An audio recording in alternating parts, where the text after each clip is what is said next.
quite on social media where my name has been maliciously tarred with and smeared by a host of litigious allegations.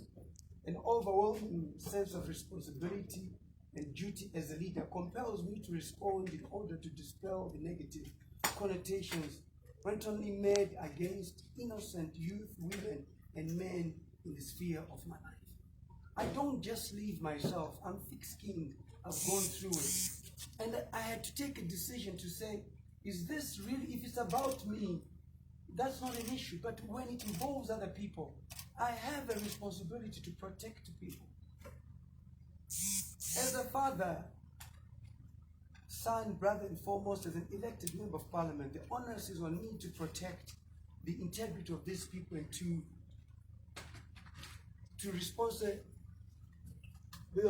account to those whose interests I've tirelessly worked hard to promote and develop.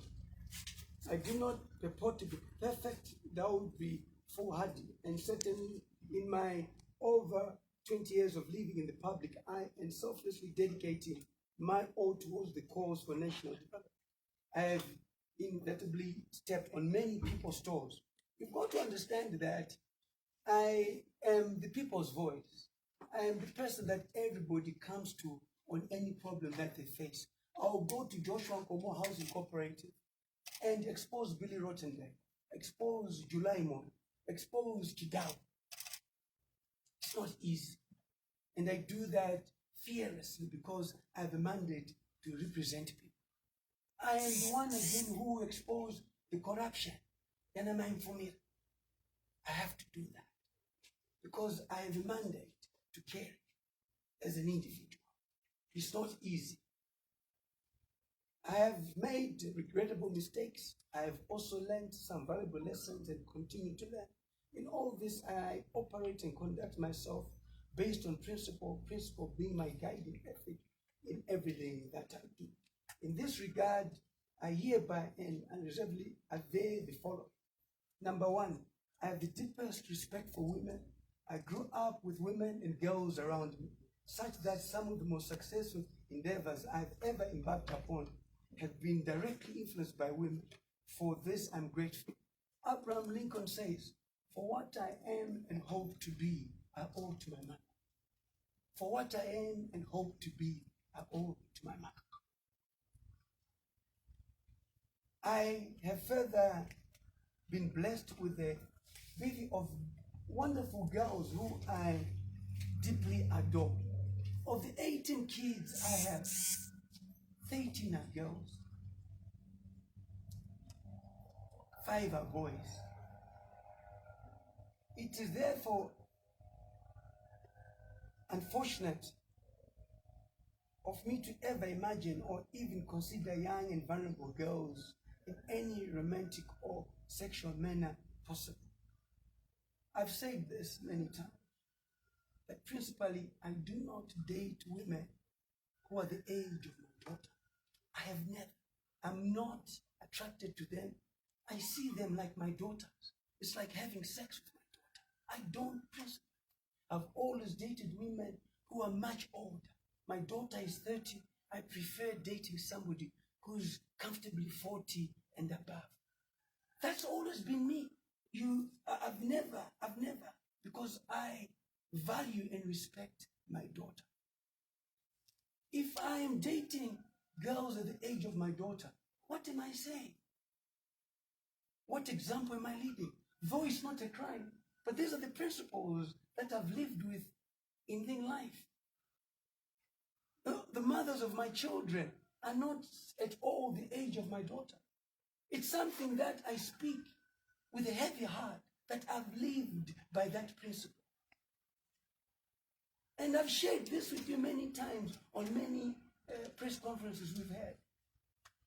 And for you to then write a story of a 24-year-old girl who's as good as my daughter, and to think that I can have an affair with her, it's cruel. It's evil.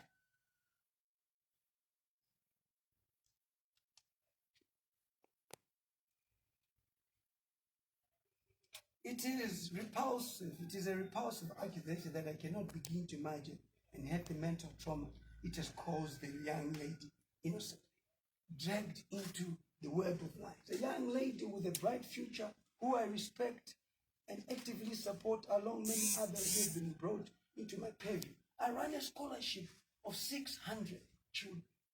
Out of that, 400 are girls. So what do the parents think? That I'm running a scholarship so they can have an affair with them. Look at where it puts everything. I run an organization called YAD, Youth Advocates for Reform and Democracy, of young people.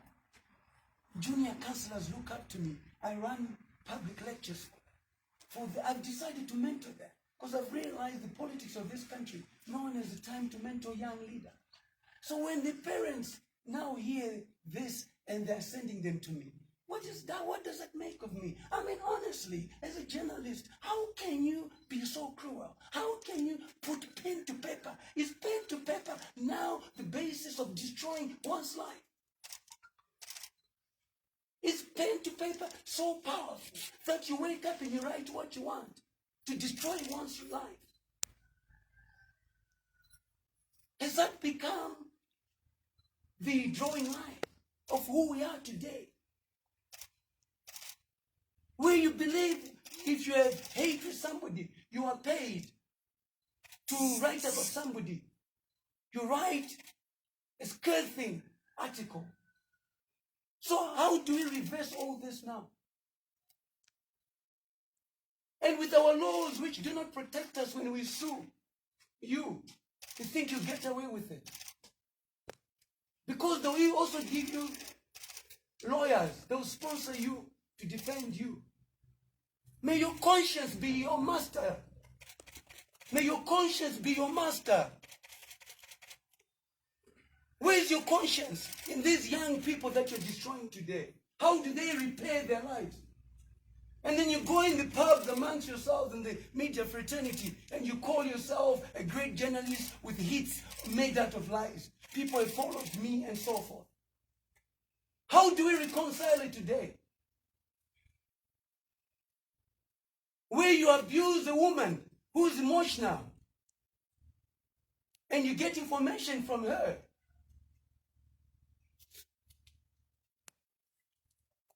You know you're dealing with somebody who's emotional. If there's a relationship where two people break up, one is bound to react differently. Why ride on somebody's emotions? Shame on you. Shame on you, Elias and Farai. Shame on you.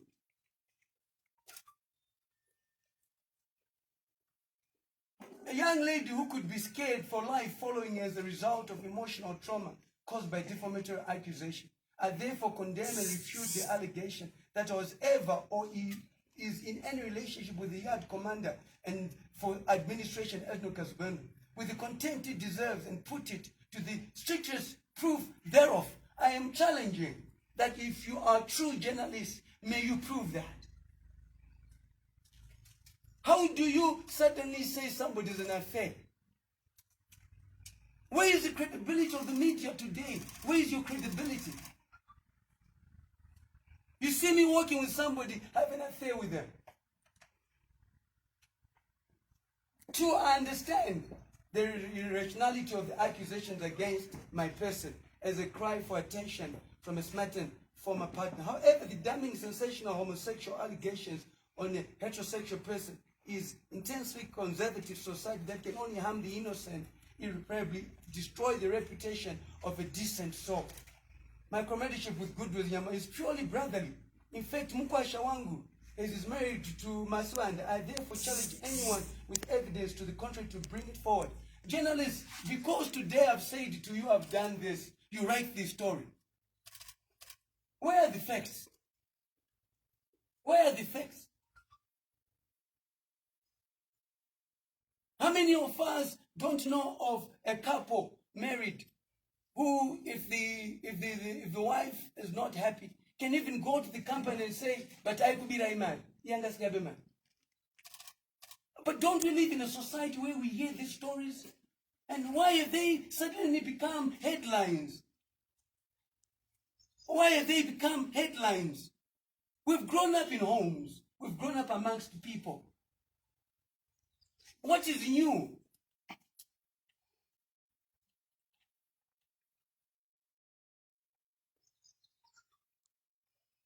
Judgment in romantic choices, but to show the character of my friends and my family on account of a scorn cannot be allowed to prevail with impunity.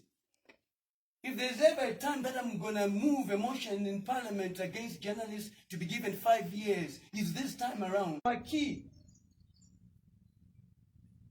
But now, as a legislator, I am forced to protect the innocent person, not me, by those who abuse the stroke of the pen.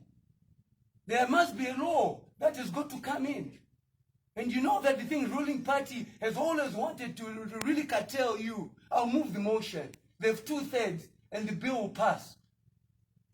You cannot at all get away with it. This must be a new era of journalism where laws will be enacted to protect the innocent people from journalists who are unethical.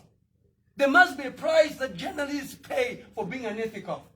And the law must be there. If a man who steals cattle is given 9 years, there must also be a law that if a journalist is not factual, it must be 5 years.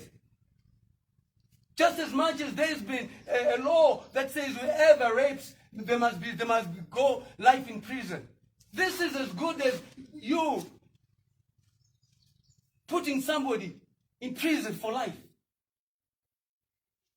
Unknowingly, recklessly, for the love of money, for the love of the brown envelope, which has become now the norm in journalism today.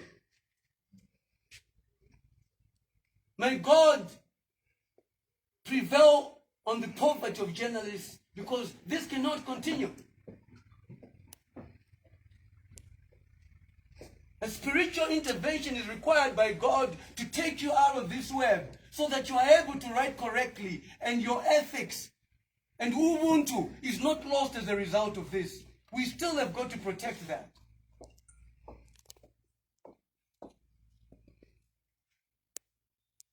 Zinyama is a wife, children and family to protect, and it is immoral for him to become a target of unfounded malice. Again, I reiterate that I refute the accusation and put it to the highly defamatory allegation of either Zinyama or myself being homosexual to the strictest proof thereof. For your own information, I'm actually homophobic, but I have nothing to say about those who are inclined that way. If they are, certainly it's their choice. It's not for me to judge anybody. You knowing me for many years, if I'm involved in anything, I'll tell you. Why would I be ashamed of something of who I am? Some of this thing is biological. 3, as a public national representative, one of my responsibilities is to monitor policy implementation and to influence policy-making processes. I have over time become deeply saddened and distraught by the proliferation of biased and unbalanced reporting by some Zimbabwean journalists. We have lost track of the true identity of a journalist, as many have turned into activists, while others rapidly pounce on any story and run it unverified for the love of money and fame. The unprofessionalism demonstrated by Elias Mambo led Zim Morning Post is a sad demonstration that our authentic and robust journalism, whose standards were set by our famed senior journalists, has gone to the dogs. It has gone to the dogs. It's no longer credible. You have made and you've allowed this profession to go to the dogs. It was once a profession. The days of Tomistole, editor of the Herald, the days of Chikerema, editor of the Sunday Mail, the days of Nyarota at the Daily News, the days of Kindness Paradza at Fingers are no longer what we see today. What has happened? Don't you have role models in journalism?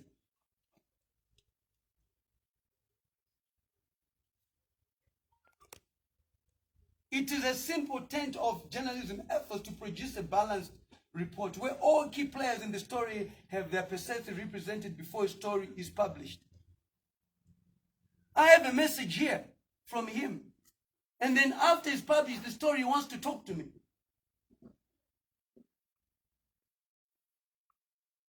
when the damage has been made. And the damage is not about me. I'm seasoned. When I'm in politics, there's one thing I know. Politics is dirty, but I know it's the people in politics who are dirty. But these are not politicians. Why then bring them in? Why bring innocent people in? That's why I'm challenging. That's why I'm angry. It's not about myself. I've been arrested over so many charges have been cleared. I'm thick-skinned. And you are probably used to the fact that if you write anything about Mliswa, you will not respond agile. But you will write a headline, wachengeta basa. But haunga chengeta basa ka nikunyepa. Haunga chengeta basa nikunyepa. Otoenda kumba, otoshamsira mabao kuti onaenda kanyora story. Saka chichi no shamsira nebepare Zim Morning Post, which is funded by CIO, and I'll prove to you that. How many of you are funded by CIO here? And this is where the country is going. And you are paid by them. We know who's behind Zim Morning Post. I know who's behind it. When we appear in court, we will know who's behind it. We have the evidence. For now, we will not produce the evidence. Who funds them? Who sponsors them? These are funded projects.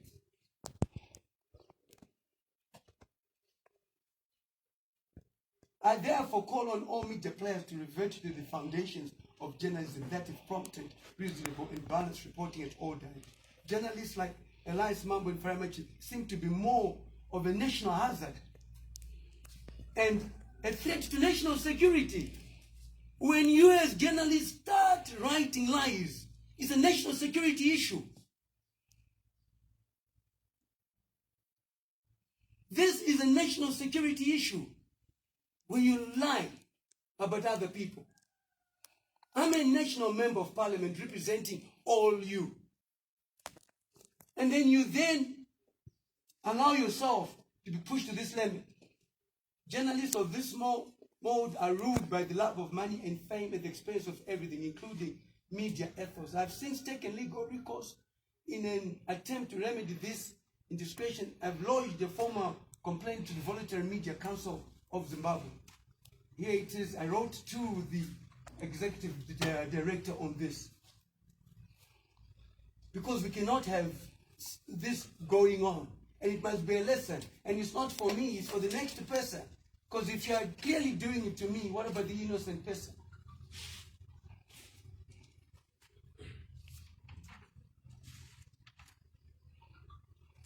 My relationships and associations with all political parties, including the First Family, are guided by my principal political standing. As an independent elected representative, I have the prerogatives and freedom to associate across all floors.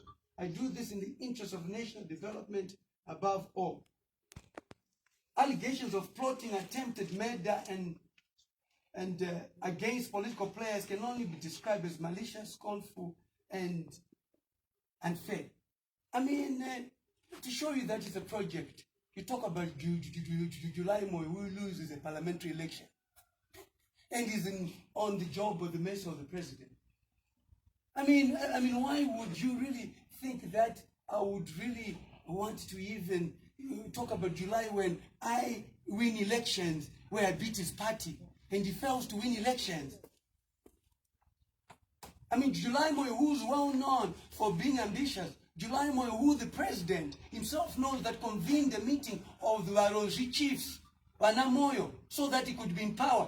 It's well known.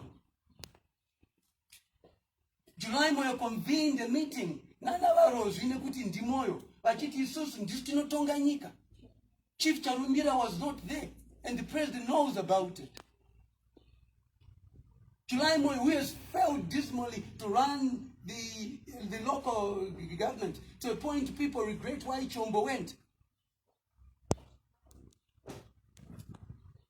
July Moyo, who we all know behaves like a de facto prime minister.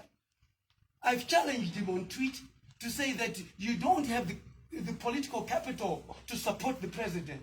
And I say so because I'm one person who supports the president, who has always stood by the president. They could not stand with the president when Mugabe was in power. They were quiet. Where did you ever see July Moyo uttering a word in the Central Committee supporting ED? Where did you see Owen Muda Kumalo other than Kenda Kufamu kwa Chita Makua? A well-known issue even in the Politburo meetings of ZANU-PF.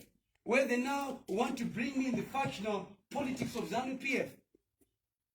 It is well documented that they had a political meeting where security was there trying to implicate Chiwenga in the factions of ZANU-PF, forgetting that Chiwenga is a key player in the president being in power. And how can he suddenly turn against the president?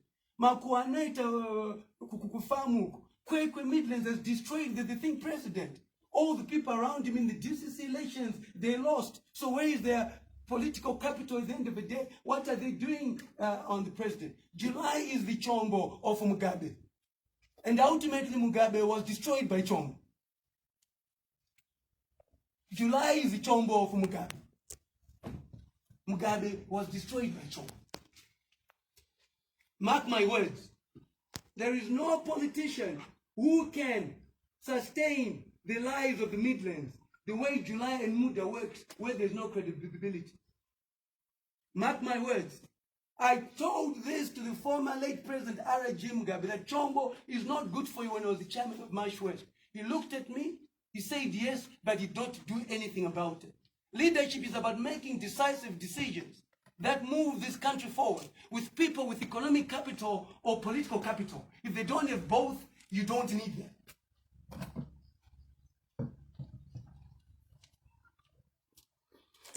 When scorn overrides maturity and decency, caution is thrown into the wind. However, such utterances cannot be made on the whim of a dangerous precedent may be set where those with cause to settle may mimic such unsavory behavior and make scandalous false statements in a bid to get their own back.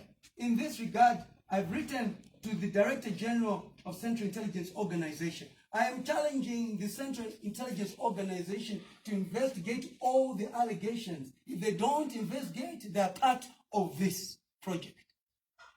You cannot have a situation where a president's name is just brought up, where somebody says Themba Mliswa is using the president's name to extort. Who have I extorted? At what point? Does that not call for the president's office to then interview the person?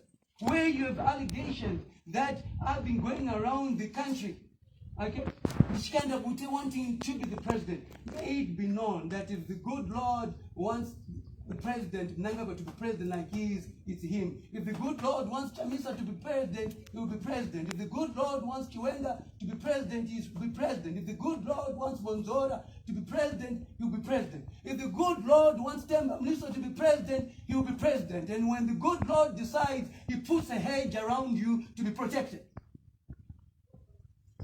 Hebrews 13 verse 6, trust in me and not in man.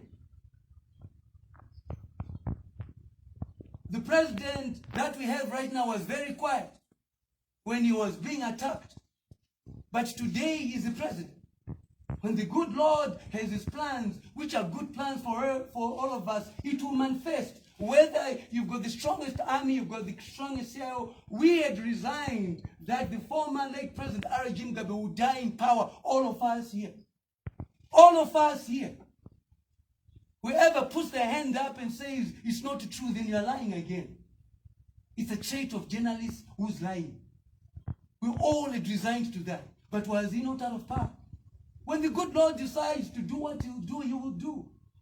So let's not now try and say that there are people who are so powerful to a point that they will dictate who will be president and so forth. I'm happy to be a member of parliament. I'm happy to be a bencher. I'm effective. I do my work effectively. I have no ambition whatsoever. But knowing me, if you have the ambition, why not? I would tell you and say this what it's not a crime. If I challenge the president to be president, it's not a crime, by the way. So don't make something which is democratic a crime. I speak my mind, I speak what I want. But in essence, I support the president while he's in power. I'm attacked for supporting the president every day. Because I've taken oath to support the thing president. I've taken oath to support his term in office.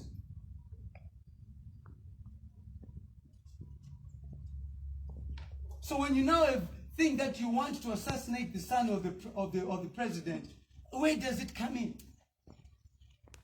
Now we see that third hand, where it's coming in now. What apparatus do I have? Which party do I belong to be able to do all this? And CIO is quiet about that. I shall show you evidence of people in the president's office being mentioned by Susan. And then when I said it was a project, you believe me today. You accuse me of witchcraft. Is that not an offense? When I made the mention of Mrs. Mtami being a project, I did not mean it as a slave, but I was making a statement of fact. I have in my possession evidence indicating that Mrs. Mtami had submitted all my messages and voice notes to the Minister of State Security. And when I was with her, if you follow my chats with her, I never used to talk much. I wanted to know my enemies. I too have people who tell me. And at times for you to get something, you must do something. For you to get something, you must do something. And I did the necessary to get the information that I needed. Annexure B, here. Susan Mtami, I forwarded all the message to SB Moyo and moved the Kutuwandu Onereo. And then I tell her, your name dropped too much, please. I've just sent a voice note. Yes, Namud. I'll show you a WhatsApp number. I'll show you the communication. For you to get something, you must do something. It's also part of a strategy. I now know who my enemies are.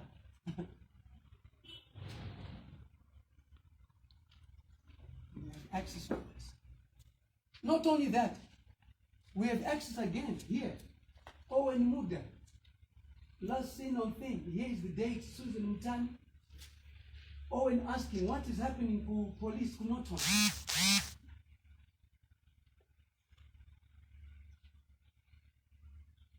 For you to get something, you must do something.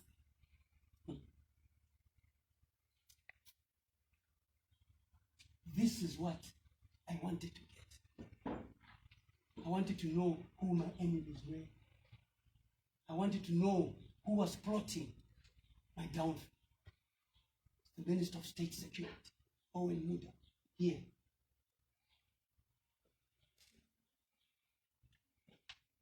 The difference with her mentioning SB, and I told you, you need to drop too much and stop it, please. There is no telephonic conversation with SB. May soul rest in peace, so may it not be spoken about. But with Muda, there is a telephonic conversation. When I say I have evidence, I have evidence. When I said it was a project, I knew what it was.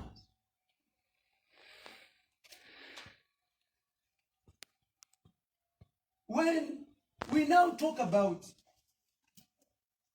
the so-called twins, this is Susan Mtami, who said the twins are yours. If you talk about an intelligent person, you know it's me today. For you to get something, you must do something. Here, who says the twins are yours? Here, I went to the mall and the Muda gave me an order as soon as possible, and it's not that simple. He comes first. This is the Minister of State Security. When I said it was a project, I knew what it was. I'm not stupid. I'm not stupid. To get something, you must do something. So they are unappreciated. I did them before I bought Owen stuff. Here.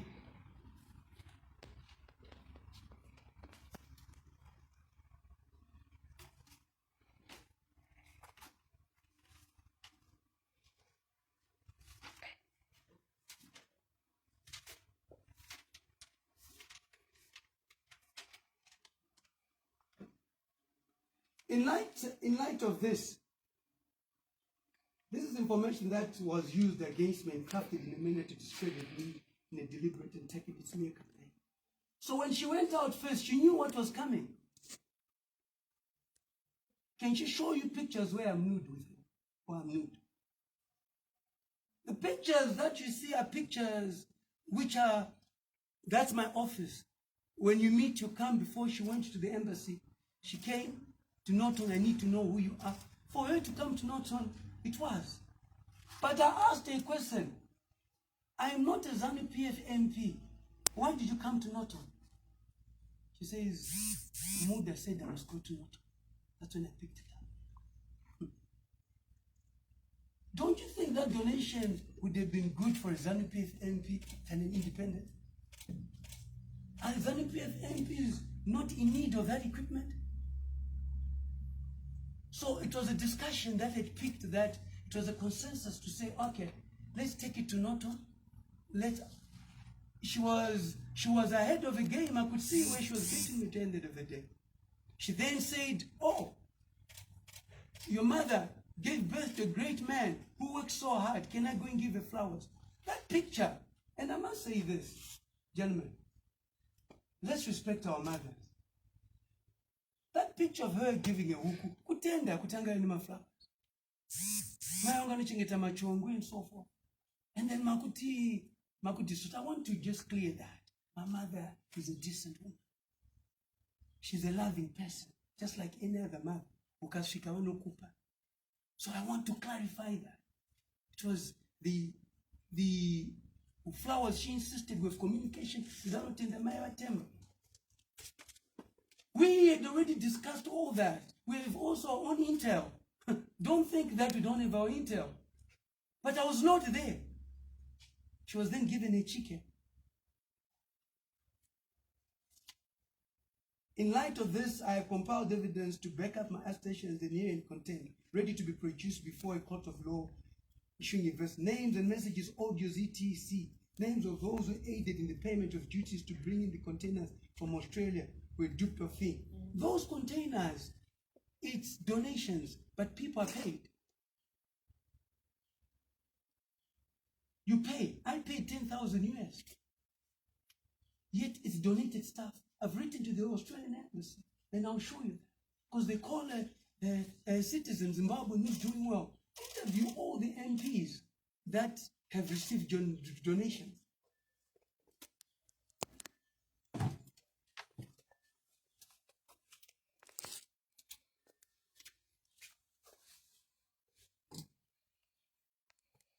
This plot speaks to a deep factional fight still very much alive in the Midlands.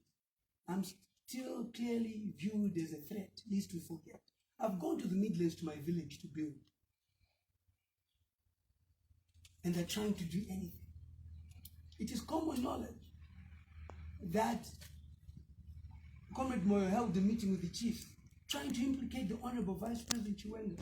Can I be honest with you today, and let it be on record, even on my tweet? I am a fan of General Chiwenga's way of doing things from a militant point of view. Because I've always believed that this country needs people who are militant, who are straightforward. When you deal with him in the office, what he tells you happens. He's a great pillar for the president. He's operational and he does it very well. If I was in ZANU-PF saying this, I would have been told I'm in this faction. But I can say it because he's a leader appointed by the president who's competent enough to do what he does. This country needs a militant approach. It does not need a priest. It needs somebody who's dogmatic, and I've said it on Twitter. But they've been trying to soil, and how they bring him in to this, and they're sending her to say that I wished him dead. At what point? At what point? How many times did I meet her? How many times did I talk to her? The reason why she went to Shurugi was she wanted to donate some medical stuff to the people of Shurugi. I had a village meeting with everybody there. By the way, anything that happens between two individuals, male and female, is private. It's not discussed in public. And the one who decides to talk about it in public must continue with the discussion. I'm still searching for a good wife. And she must not know me as somebody who spills the beans. So allow me to search quietly. The issue of sex by consent of two individuals is private. It's for those two, no one else. It's an intimate relationship for those two by consent. It does not get out any. Whoever chooses to talk about it, then it's their choice. But I don't discuss that with anybody. I don't. As one who is openly, actively supportive of His Excellency President E. D. Nangagwa, Mood and Moyo believed that they could come together to turn the president of the presidium against me through his CIO operative. This CIO operative, I can tell you, the Director General of CIO, who's professional, DG Ambassador Isaac Moyo, I can tell you does not know about this. Susan was given CIOs to move around with. She came to Norton, and Eleanor's mother put a report to the police where she donated bricks and went and took the bricks. That's theft. When you donate somebody to somebody you've donated, she went with CIO operatives. Who is she to be given CIO operatives? That's taxpayers' money. What protection does she require? She's cleared by CIO at the airport. She's received by CIO. As who?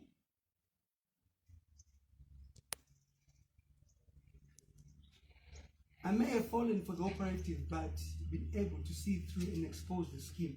Anyone who knows and understands me will know that I'm a single father by choice. I'm not married. I respect any contract that is entered into marriage. It is a contract of sorts where one appends their signature to the document. The day I append my signature to the document, and you see me with somebody else, that's a scandal. Because I will say to her, I will not cheat. You've got people who are leading churches, the Word of Life, Dr. Shana, he has scandals in the church, yet they are married. The women go to the pastor and not to the Amai pastor when they have problems with the men. They've signed contracts. That evidence I'll give you too. That's why I mentioned it. These are issues that you must look at from a journalism point of view. But Honorable Mliswa, you are married. You have a marriage certificate married to X. You are cheating on your wife. How many are cheating on their wives? How many wives are cheating on their men? Yeah.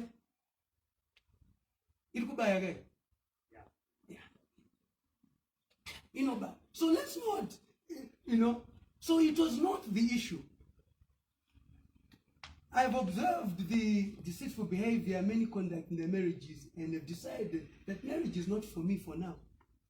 I'm not one who want to lie to my wife and say I'm having a meeting, yet I'm with a girlfriend. I can't, being Themba. Others, that's fine, have got the talent to lie and the skill. I can't. I want to do what I want to do, and I want to live my life for myself, not for anybody else. That makes me happy. The children I have are all happy.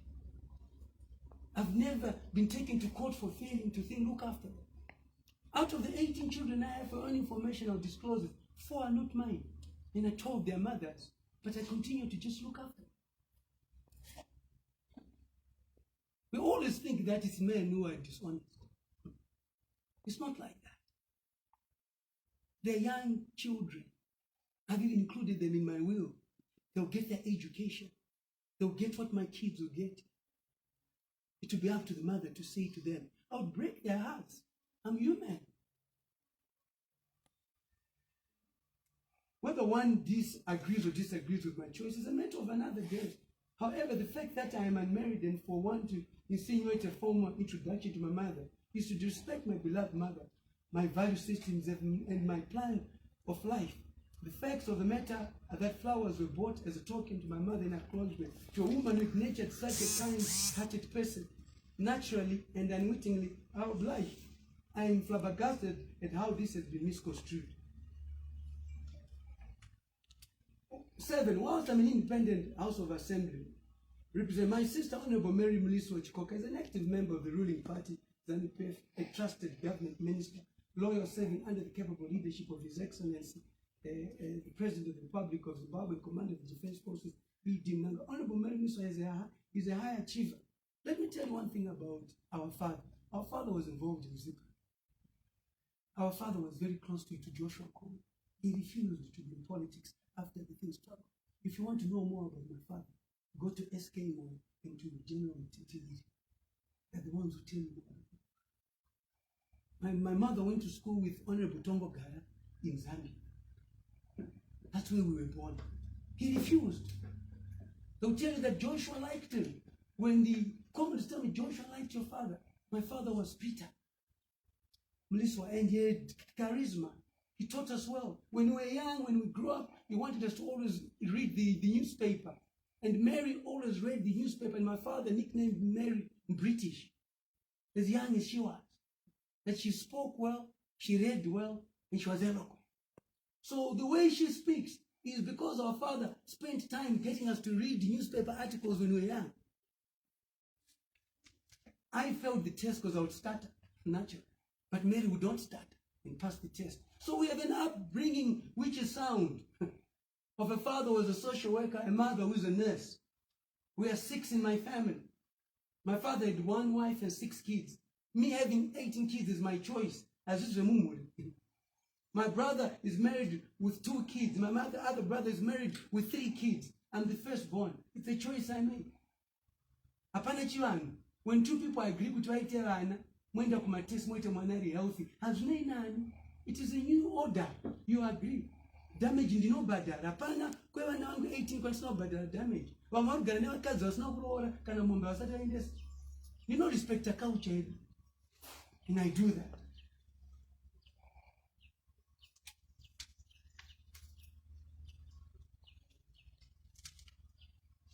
On the pregnancy claims, I cannot comment much. It's subject to a DNA, a paternity test. If they are my children, I'll look after them like any other child. I'll look after them.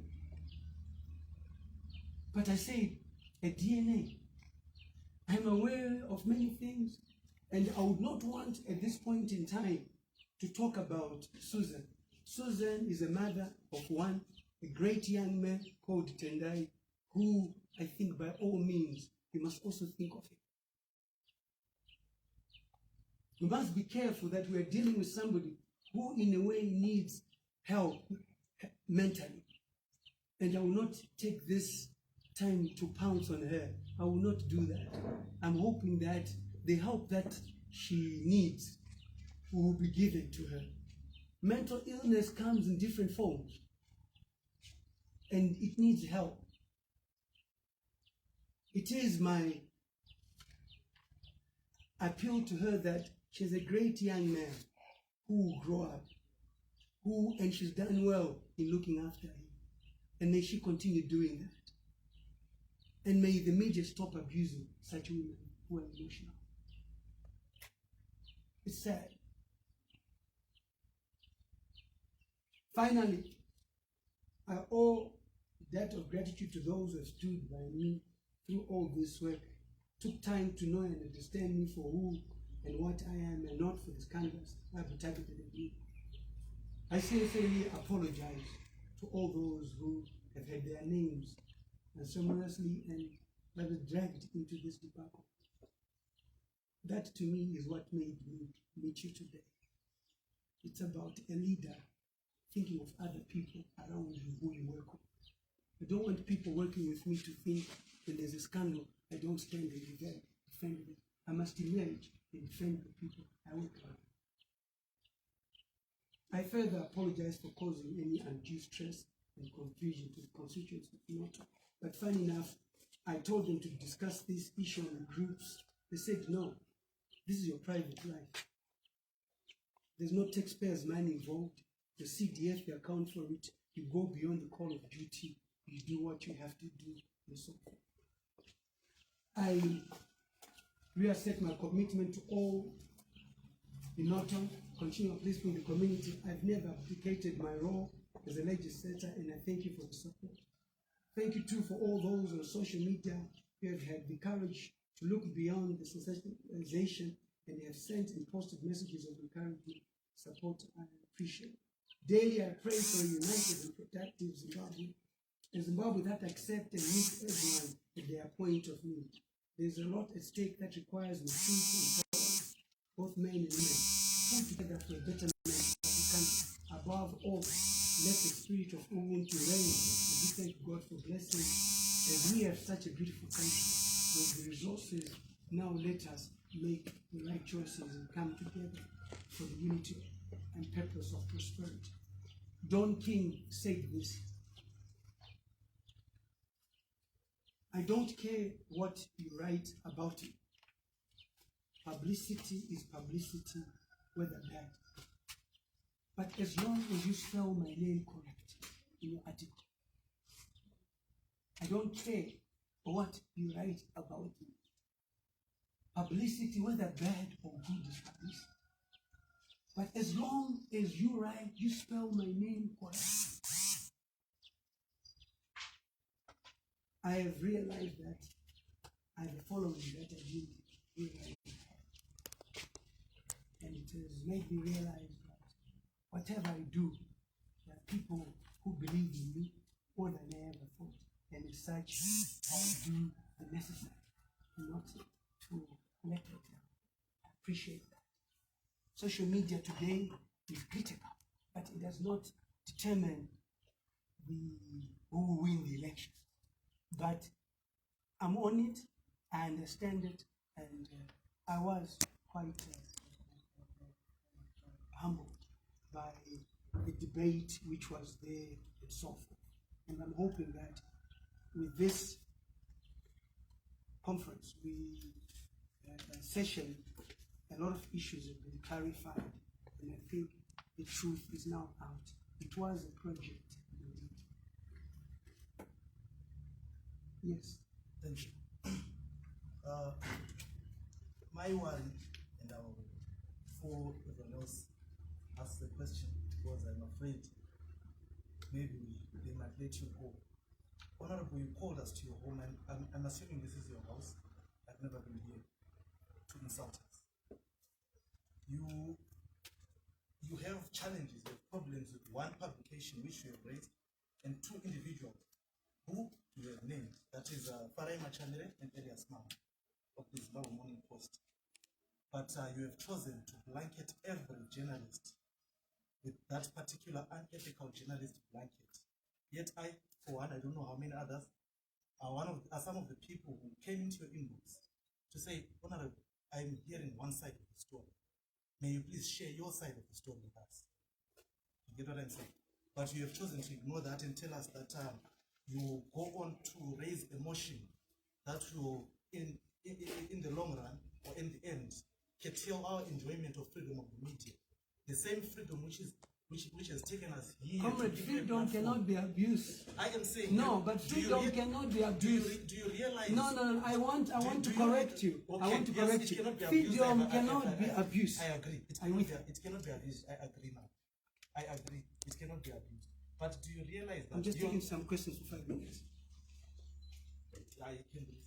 Do you agree that your fight with two individuals in an institution, at the end of the day, I think the officer commanding is here. If you raise that kind of motion, do you understand the implications? No, but what I'm saying, if you're an ethical journalist, then why are you not dealing with those two? No, but understand, you're an ethical journalist. It will not affect you. Why are you not dealing with those two? No, it's done. The conference is done. Thanks.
police or go and talk to them. I know what they have to do.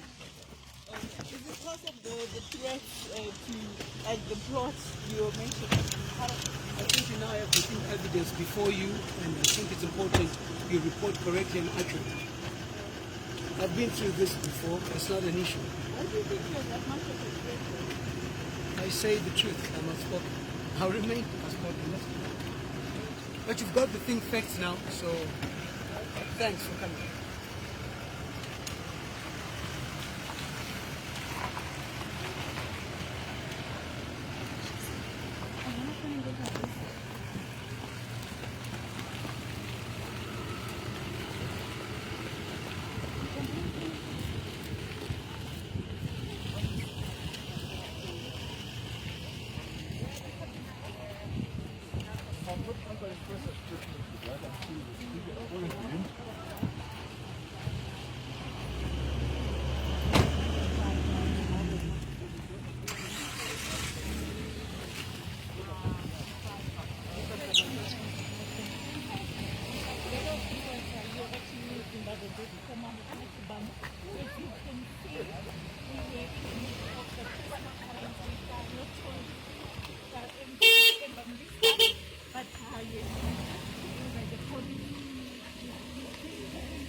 We've been taken to the Themba police station. As you can see, the police car is with his entrance, his residence entrance, on the border here.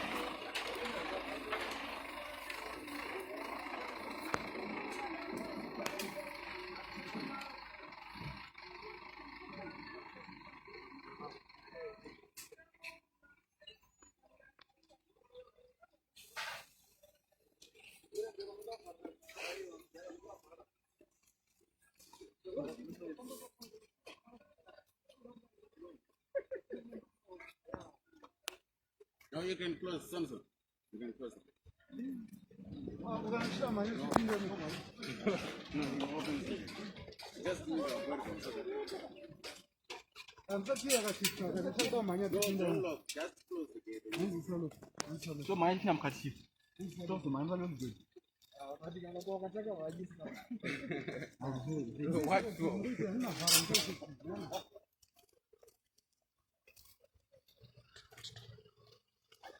Yeah. Wait. Hi, this is Martha Mamombe from ZFM Stereo. There was a press conference at Themba Mliswa's residence right here in Borodale, Harare, and unexpectedly police stormed the residence. He has been possibly taken in for questioning. We briefly spoke to the commanding officer, who didn't give us much details, but all he said was that they needed him at the station. So there is a lot of panic right now. There is a police truck right behind us. We're not sure why they're here. Themba Mliswa's press conference was called to maybe possibly iron out some issues that have been circulating in the media. He gave us a lot of answers, but also left us with many more questions as to why this press conference was called off so unceremoniously. Reporting for ZFM Stereo, Martha Mamombe in Borodale, Harare.